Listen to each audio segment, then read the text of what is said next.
Hello everyone, ICT virtual classes में मैं योगेश केमनी आपका स्वागत करता हूं।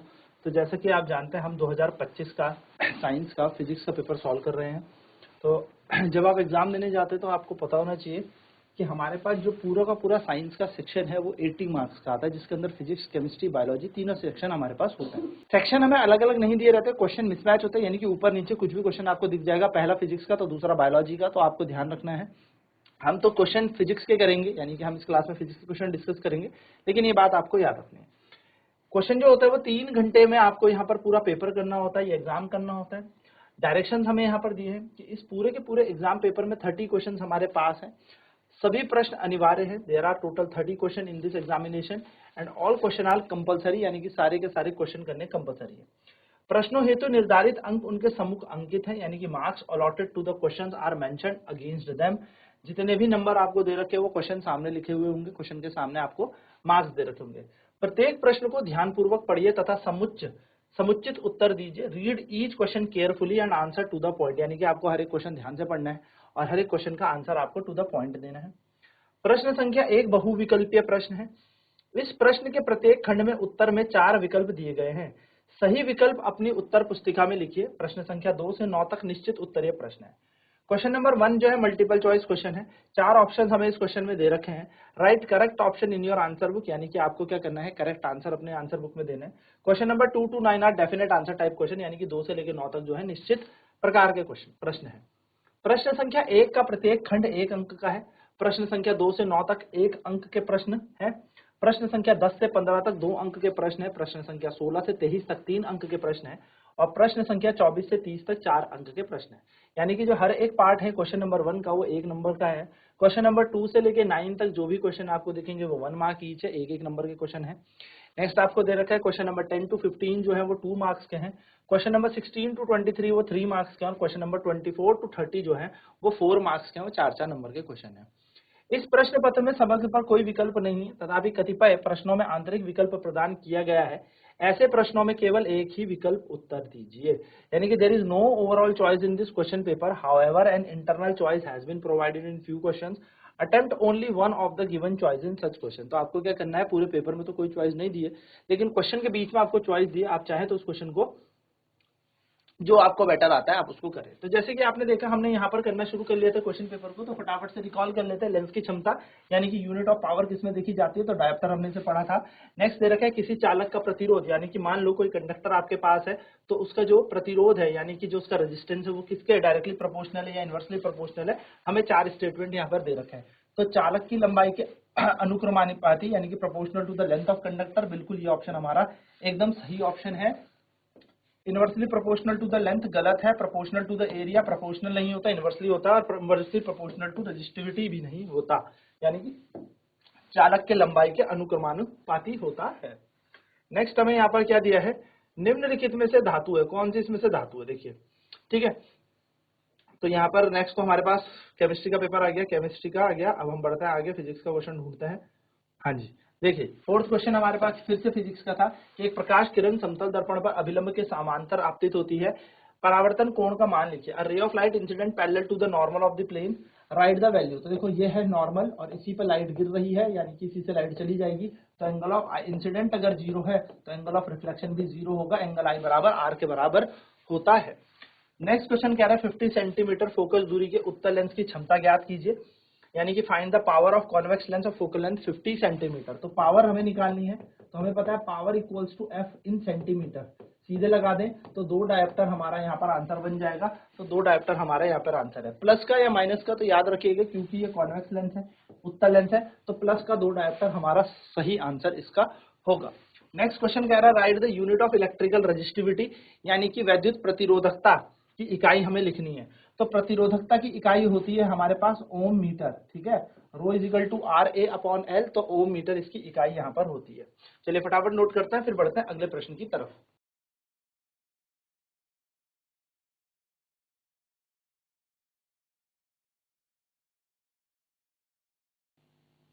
चलिए नेक्स्ट क्वेश्चन की तरफ बढ़ते हैं।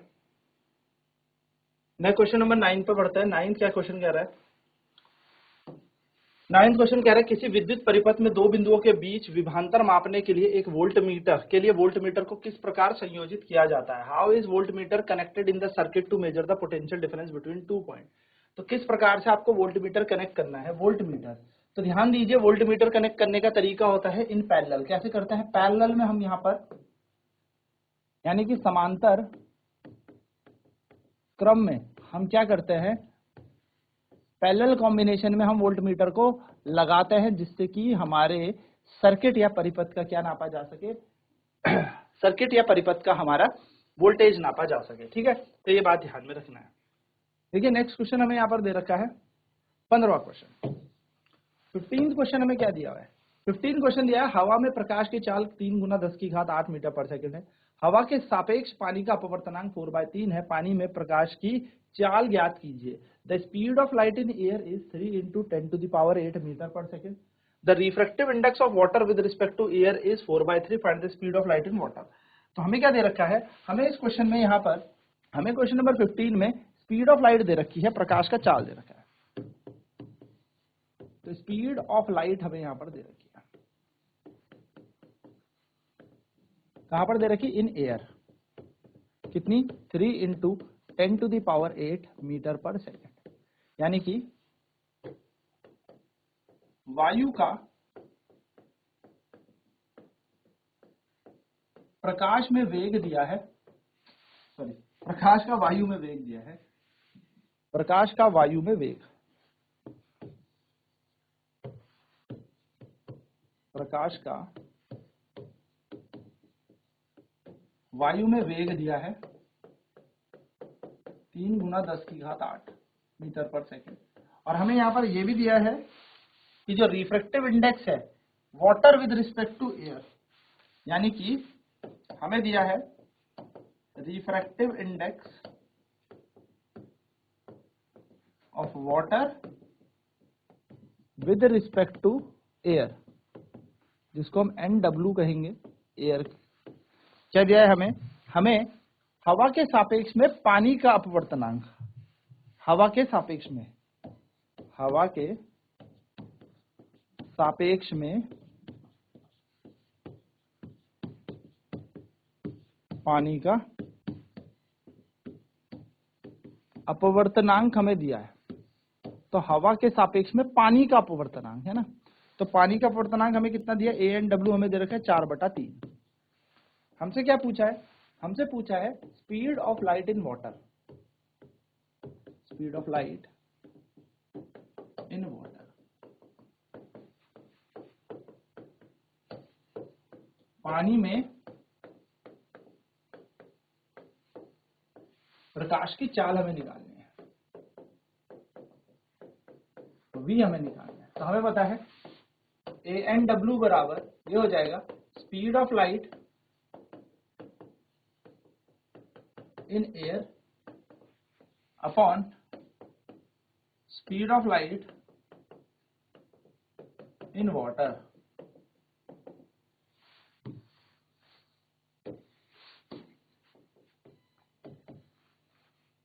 वायु में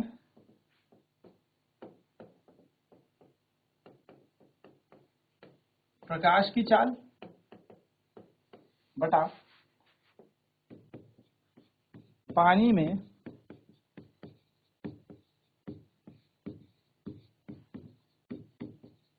प्रकाश की चाल।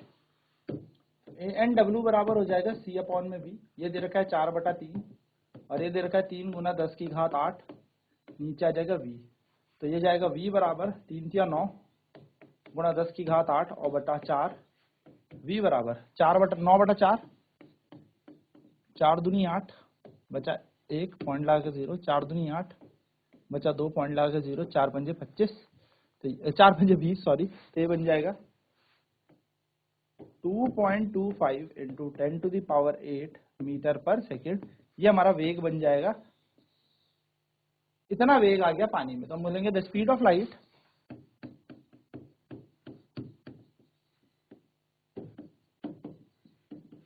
इन वाटर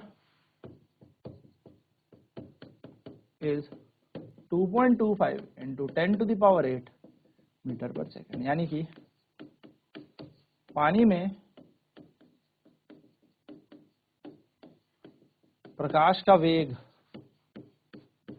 2.25 गुणा 10⁸ मीटर पर सेकंड होगा। चलिए फटाफट इन बिंदुओं को नोट करके आगे बढ़ते हैं।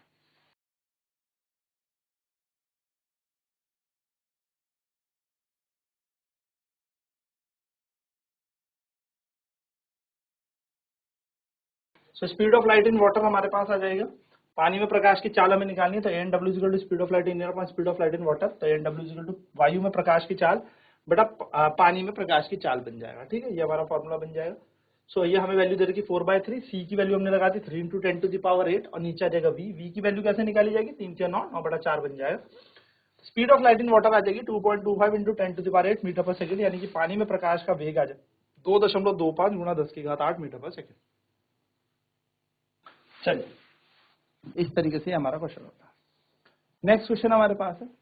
नेक्स्ट क्वेश्चन हमसे पूछा प्रकाश का विवर्तन क्या है, what is diffraction of light. ठीक है, तो देखिए डिफ्रैक्शन का मतलब क्या होता है, bending of light from the corner of N obstacle. तो अगर हम बात करें तो हमसे यहाँ पे पूछा है डिफ्रैक्शन ऑफ लाइट क्या है।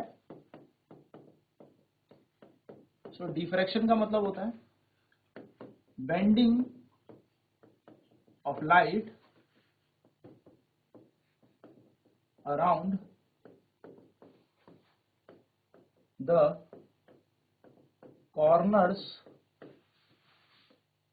of a body oblique surface।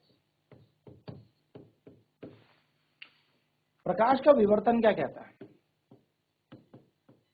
विवर्तन कहता है प्रकाश का किसी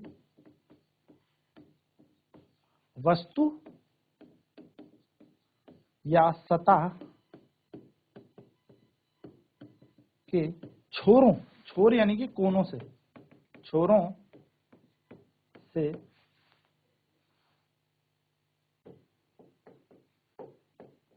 मुड़ना, छोरों से मुड़ना। प्रकाश का विवर्तन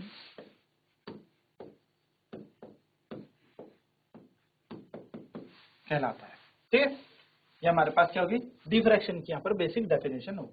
नेक्स्ट क्वेश्चन हमसे क्या कह रहा है, प्रकाश के अपवर्तन की परिभाषा एवं नियम लिखिए। तो 2 नंबर का क्वेश्चन है, तो हमें यहाँ पर क्या करना पड़ेगा, पूरी डेफिनेशन भी लिखनी है एंड साथ साथ में लॉज भी लिखना है अपवर्तन के, है ना। तो यहाँ पर हमसे बात कर रहा है इसका सेकंड पॉइंट, रिफ्रैक्शन क्या होता है। रिफ्रैक्शन क्या होता है, refraction of light. when a ray of light goes from one medium to another medium,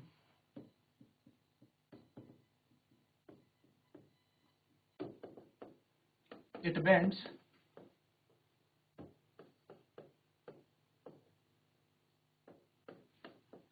towards the normal or away from the normal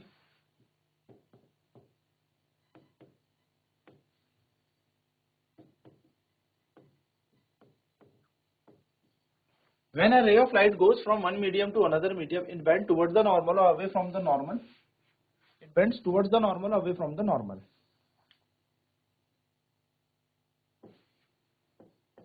This phenomenon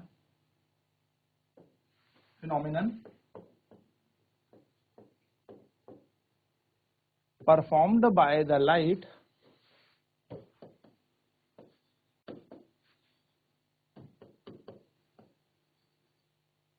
is called refraction of light. यानी कि हम कहेंगे प्रकाश का अपवर्तन क्या होता है, प्रकाश का अपवर्तन। तो हम कहेंगे जब प्रकाश एक माध्यम से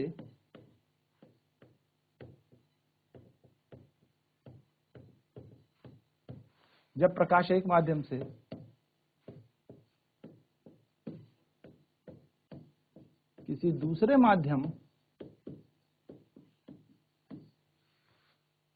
माध्यम में जाता है तो प्रकाश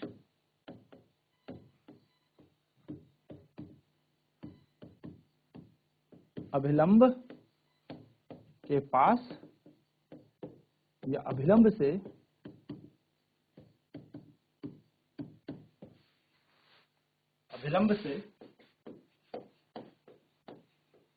दूर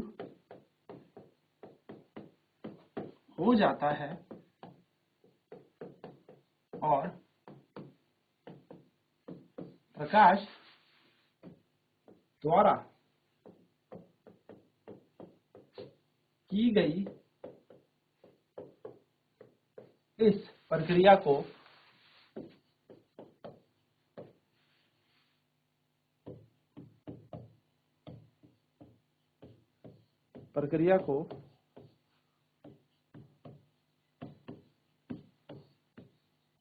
प्रकाश का अपवर्तन कहते हैं। ठीक है, इसको हम प्रकाश का अपवर्तन कहते हैं। So when a ray of light goes from one medium to another medium, it bends towards the normal or away from the normal, and this phenomena performed by the light is known as refraction of light. तो refraction of light के दो law होते हैं, तो there are two laws of refraction. पहला law, the incident ray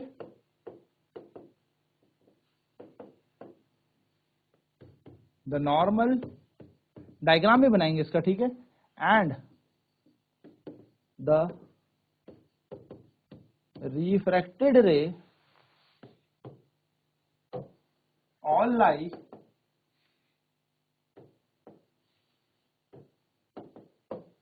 on the same plane. क्या कह रहे हैं? आपतित किरण अभिलंब और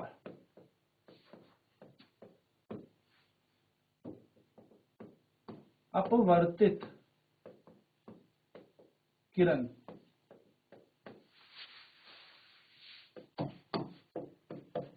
तीनों एक ही समतल में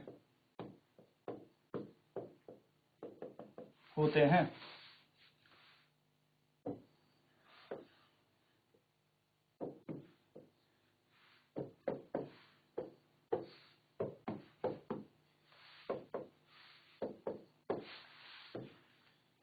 आपतित किरण बनाती है अभिलंब के साथ आपतित कोण और अपवर्तित किरण बनाती है अपवर्तित कोण। दूसरा नियम कहेगा the sine of the ratio of sine of angle of incidence to the sine of angle of refraction is always constant. यानी कि आपतित कोण के साइन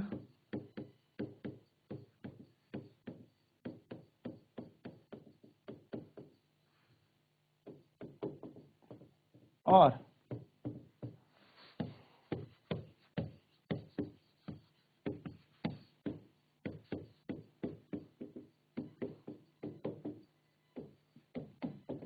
अनुपात हमेशा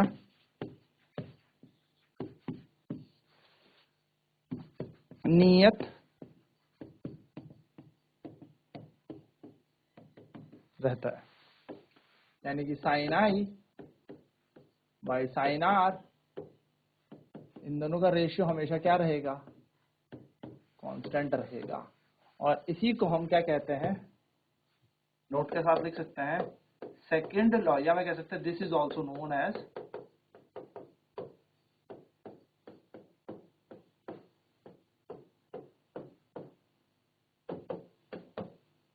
स्नेल्स लॉ। इसे ही स्नेल का नियम कहते हैं। चलिए ठीक है, और ये जो कांस्टेंट है इसी को हम रिफ्रैक्टिव इंडेक्स भी कहते हैं। तो ये हमारे पास क्या है, बेसिकली रिफ्रैक्शन की डेफिनेशन है कि when a ray of light goes from one medium to another medium it bend towards the normal और अवे फ्रॉम द नॉर्मल, या तो ये अभिलंब के पास हो जाएगी या अभिलंब से दूर हो जाएगी। और ये जो परफॉर्मेंस हो रही है लाइट की, इस फिनोमिना को हम क्या कह रहे हैं, रिफ्रैक्शन ऑफ लाइट कह रहे हैं। तो हमारे पास दो लॉ होते हैं, there are two laws of reflection. हमसे पूछा भी है कि रिफ्लेक्शन के लॉ क्या होता है, तो रिफ्लेक्शन के लॉ हो गए एंगल ऑफ इंसिडेंट, या मैं कह सकता हूं the ray, incident ray, the normal and the refracted ray all lie in the same plane. आपतित किरण, अभिलंब और अपवर्तित किरण तीनों एक ही समतल में होते हैं। So the ratio of the sine of angle of incidence to the sine of angle of reflection is always constant. आपतित कोण का साइन और अपवर्तित कोण का साइन का अनुपात हमेशा निश्चित रहता है। ठीक है, चलिए इसे फटाफट नोट डाउन करते हैं।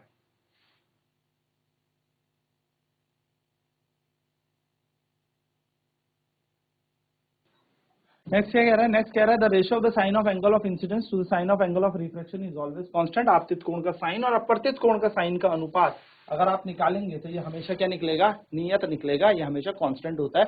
और इसी को स्नेल का नियम भी कहा जाता है। तो हम ये भी कह सकते हैं this law is also known as Snell's law, इसे स्नेल का नियम भी कहा जाता है। सो यहाँ पर हमने बात कर ली अपने सारे जितने भी प्रश्न यहाँ तक हमारे पेपर में फिजिक्स के थे। अब नेक्स्ट सेक्शन में हम इसके बचे हुए क्वेश्चन कंप्लीट करके 2025 का पेपर कंप्लीट कर देंगे। तो आज के क्लास में इतना ही। आईसीटी वर्चुअल क्लासेस में जुड़ने के लिए धन्यवाद। आपका दिन शुभ हो।